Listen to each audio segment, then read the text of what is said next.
শিরক হচ্ছে এমন একটা পাপ, যেই পাপ আমলনামায় থাকলে পরে বিনা তওবায় যদি সেই ব্যক্তি মারা যায়, আল্লাহ পাক তাকে মাফ করবেন না।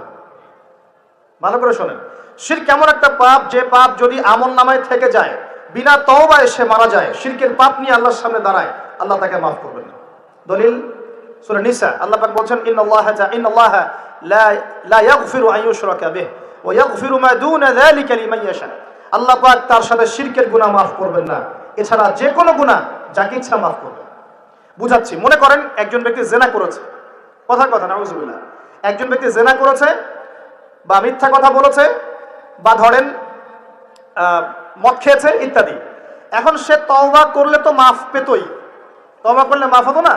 তওবা করলে মাফ তো পেতই। মনে করেন তওবা না করেই মারা গেছে, আল্লাহ পাক চাইলে কিয়ামতের মাঠে এই পাপও বিনা তওবাতেই মাফ করতে পারে।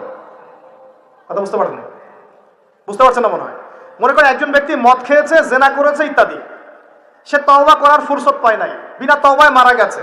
আল্লাহ পাক চাইলে কিয়ামতের মাঠে তওবা না করা সত্ত্বেও আল্লাহ পাক তাকে মাফ করতে পারে।